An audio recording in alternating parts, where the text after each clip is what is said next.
Well, hello there, and welcome to this episode of The Terri Cole Show. That I want to start with a question. Do you know what erotic intelligence even is? Have you ever heard of this phrase? I recently came back from a conference in Costa Rica with Esther, Perel, and Browde. I went with a friend of mine because her husband dropped out. And I said yes before I even knew what it was about. And then she told me, I said, what is the name of it? She sent the link after I already said yes and paid, because Costa Rica, who doesn't want to go? This is a friend of mine that I wanted to be with. And it was all about erotic intelligence. And I was like, oh my God, I felt so confronting already because I was going there as a participant, but also I'm also a clinician. So I learned so much about energizing my life, and that how erotic intelligence is not just about sex. It's about being alive. So that is what this episode of The Terri Cole Show is going to be all about. So if you happen to be new here to my YouTube channel, well, hello and welcome. My name is Terri Cole. I'm a licensed psychotherapist, a relationship expert, the author of Boundary Boss and the Boundary Boss Workbook, and my new book, Too Much, A Guide to Breaking the Cycle of High-Functioning Codependency, that you can get at hfcbook.com right now and still get all of the many bonuses that come with that amazing book. And if you are new here, I'm going to ask you to subscribe. And if you are old here, especially if you are old here, because statistics tell me that 67% of people who endlessly watch my videos here are not subscribed. So why not just subscribe? Subscribe, also hit the bell icon so that you get notified every time I roll out something new, which is every Tuesday and every Thursday. All right. Thank you so much for being here, my friends. And I want to say it's time to move it on into this episode of The Terri Cole Show. All right. So let's just talk about what is erotic intelligence. So it's the idea, right, that eroticism itself can be a part of self-care, right, that it can help people make meaningful connections with their partners. But what I say and what I've noticed is that it actually can help you make a meaningful connection with yourself. So I was introduced to this concept, like many millions of people around the world, by Esther Perel, who happens to be a friend. We were New York therapists sort of together, coming up together. Her work is amazing. She has a book called Mating in Captivity, Unlocking Erotic Intelligence. So this best-selling book explores the relationship between domesticity, right, being domestic relationships, and sexual desire, right? And she argues that it's possible to have exciting sex in long-term relationships.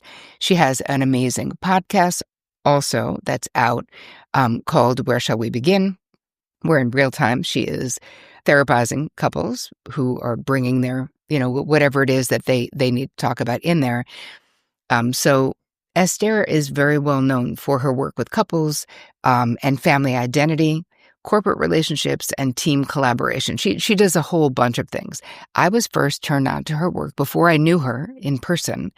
I was aware of her book, Mating in Captivity, because it did strike me that this is the essential problem in long-term relationships. And I won't say problem, but it's a challenge, that the thing that we want in our long-term relationships, which is what? Security, stability, consistency, happens to be the enemy of erotic excitement.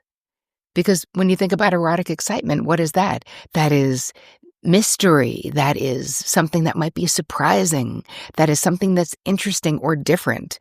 And when we're in a long-term relationship, a lot of things can be the same. So Esther Perel suggests that we incorporate eroticism into our self-care plan. I'll be talking today about so much of what I learned. If you ever get a chance to do a retreat with Esther Perel, you should definitely say yes to do so. I know she's doing one in October of this year in Greece, in the island of Paros. I think it's for couples.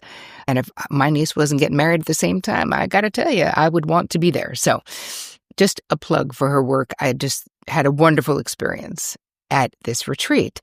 So some of the things that I learned are some of the things that she is asking us to ask ourselves is, when do you feel most alive? When do you feel most erotic? When do you feel most free? When do you feel most lit up in your life? Because again, this is really what we're talking about, because it's twofold. Eroticism, yes, has to do with sex, but it doesn't only have to do with sex. So we talk about key verbs, right, that create some kind of a structure when you are relating to your partner, right? Asking as opposed to assuming, let's say. Giving, right? Do you enjoy giving? Do you receive when you give is another question. Do you give to not owe, right? So there's a lot of analyzing what is our own motivation in our relationships. Receiving. I talk about this all the time. That is high-functioning codependence. One of the biggest indications of being that is being a crappy receiver, is not wanting to owe. Actually allowing yourself to be. Can I be loved, cherished, adored, pleasured? Right? Do I say yes or no to those opportunities when they're coming up for me?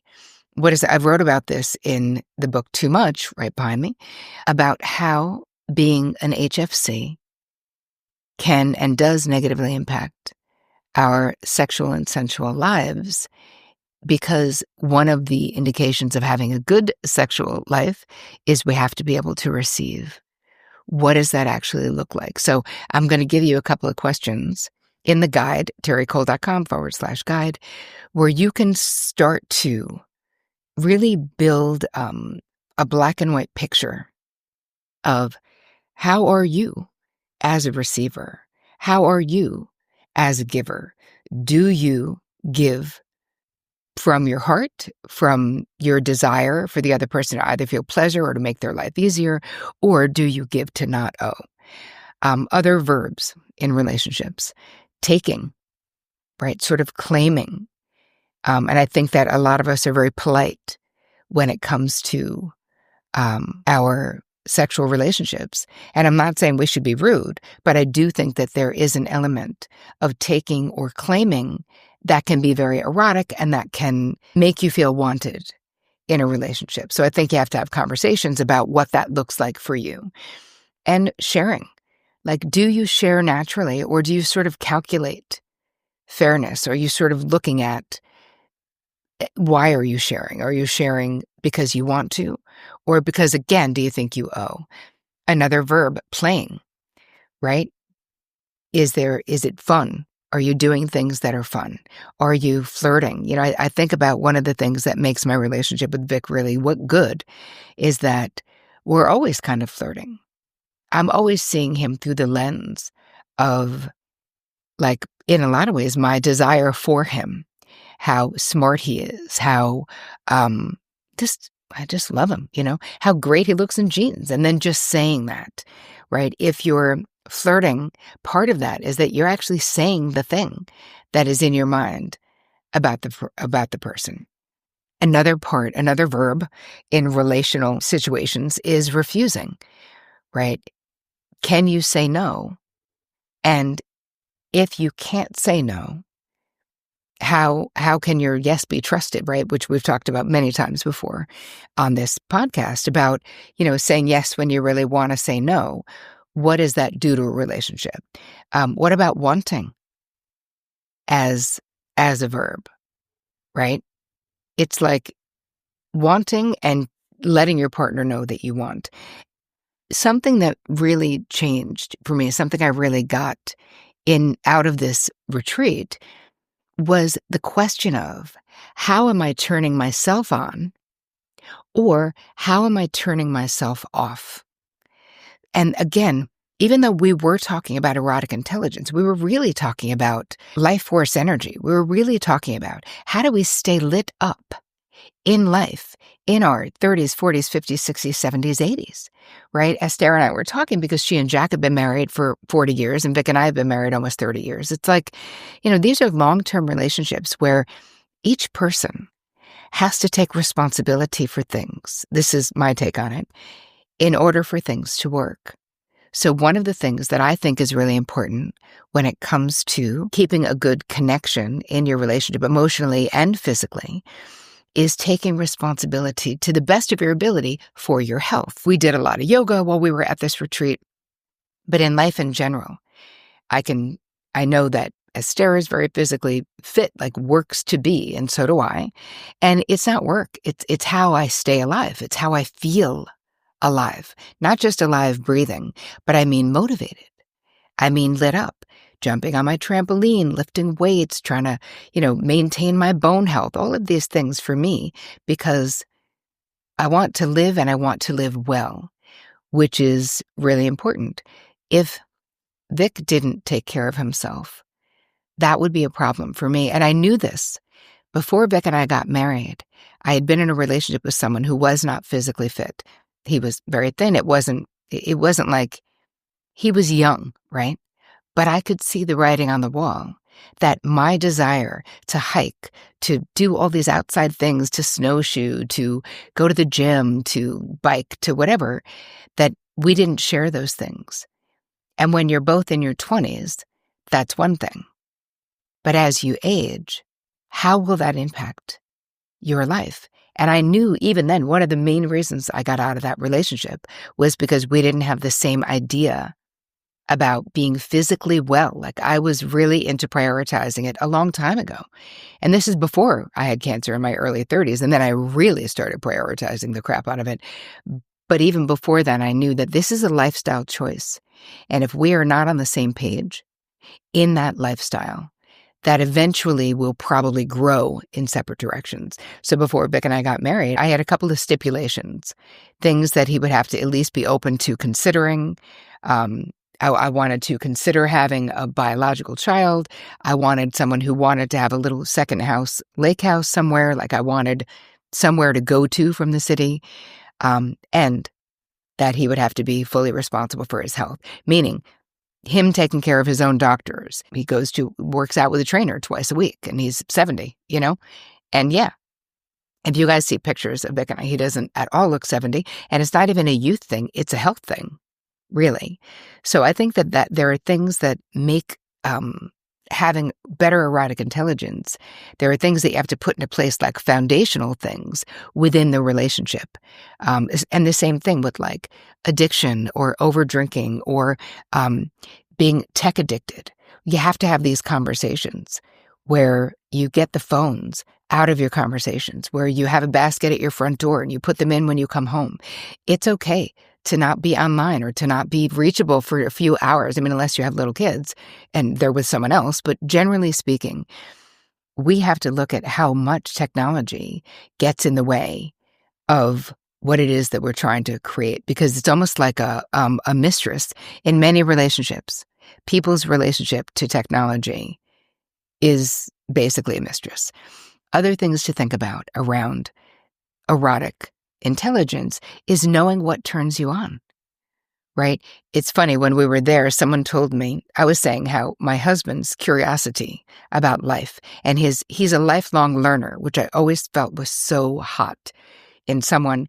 And my friend Alexandra Solomon said, "You're a sapien sexual." I was like, sapien sexual? What the heck is that? And I guess it means being turned on by someone else with a curious mind.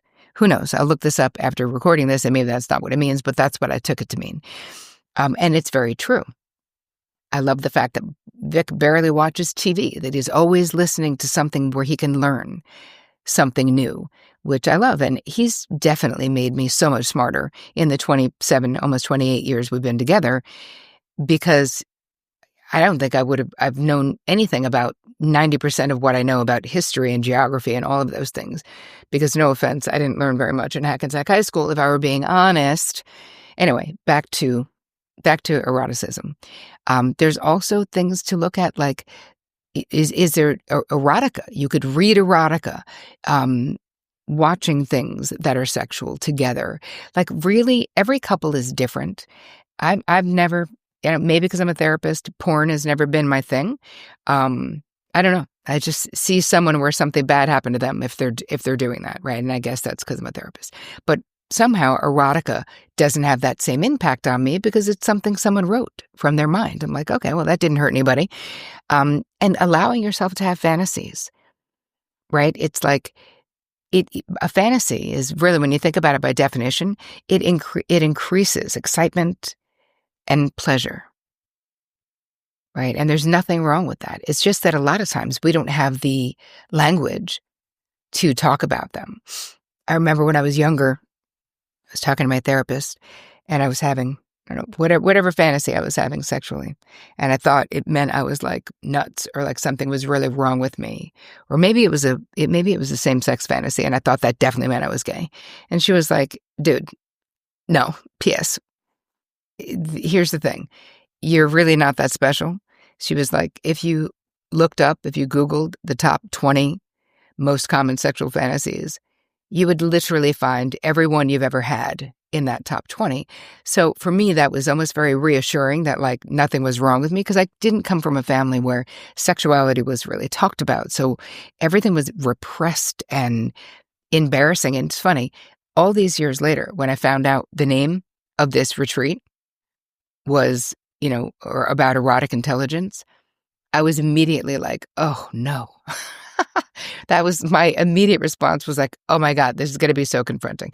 And yet it was in some ways, and yet it was so expanding as well and enlivening, right? And I think that part of it is moving away from, and we talked about this at the retreat, sort of sexually, depending on how you relate to your own sexuality. It's like moving away from performance to more having the experience. Like, what is it that you are wanting to experience?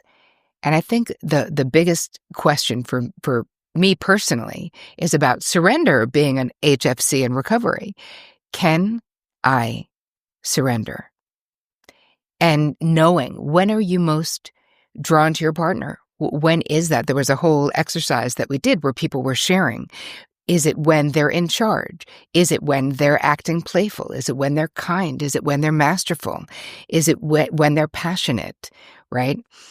And I think that we have to look at that. And so many people shared that they were most drawn to their partner when they didn't need anything from them, like when they were masterful. And then we talked about the nature of caretaking. And how sometimes too much caretaking, right? We see a lot of memes and reels out there about mothering your partner, and what a turnoff it is, because when you think about it, over caretaking is kind of anti-erotic. But what is erotic is having new experiences together. Vic and I do this all the time. He'll just be like, hey, you want to come with me to have an adventure? We'll just jump in the truck and go somewhere we've never been, have lunch at a cafe we've never eaten at, in a town we've never been to, not knowing, is the food going to be good? Is it not going to be good? I feel like the experience is the experience, whether the food is crap or whether the food is great. It doesn't matter. So having new experiences together, and then having new experiences apart, right? Because it's funny, I think about when Vic first was embedded in a war zone, and I think it was 2011, as much as I was so terrified, he was literally in a hot war zone, drawing. It was like on the spot drawing in a war zone. And he's done that more than once. But how attracted to him I was when he came back, and just the fact that he was so brave to do it and wanted to do it, and so courageous, but he was also so masterful, because that is a very specific skill set to be able to draw something in real time where everybody's moving. Like I can't even imagine how he's done it, and his work from that is absolutely amazing. You can see it if you're interested on juhasillustration.com. I will put that in the show notes. In the meantime, I'm wondering if you guys, and we'll put these prompts in the guide, so go to terricole.com/guide. I turn myself off when, right? And think about it this way. Saying I turn myself off is very different than saying you turn me off when. So dialing into what turns you off, what turns you on, yourself, and taking responsibility for that. and some other ideas about how to create shared experiences and shared delight, right? Because these are the things that we can do, right? Getting into what is your blueprint and what did you see? I'll give you a couple of questions there so that you can start to get a better idea of why you relate to eroticism and your own sexuality and sensuality the way that you do. And I think that part of the biggest takeaway that I got is being willing, is sort of putting down your guard, is just sexual willingness to be present in the experience. That it doesn't have to be sexual. It can be sensual. Just giving each other a massage, going back to basics, but keeping it sort of simple. Remember how it used to be. Right? And I feel like we have to be deliberate when it comes to sex. We have to be proactive when it comes to sex. Esther said something that I think is a perfect way to close this episode of the Terri Cole Show. In talking about long-term relationships, she said, whatever was going to happen spontaneously between you already has. So now everything else that we want to happen, we need to create ourselves, right? Putting in the effort, lovingly, dreaming together, sexually and non-sexually, and remembering why we are drawn to this person to begin with. So don't forget to download the guide, terricole.com/guide. I would love to hear your thoughts on erotic intelligence. Did you learn anything from this? Did it spur any interesting thoughts for you or conversations between you and your partner? Let me know your thoughts in all the places. And I hope you guys have the most amazing week. As always, take care of you.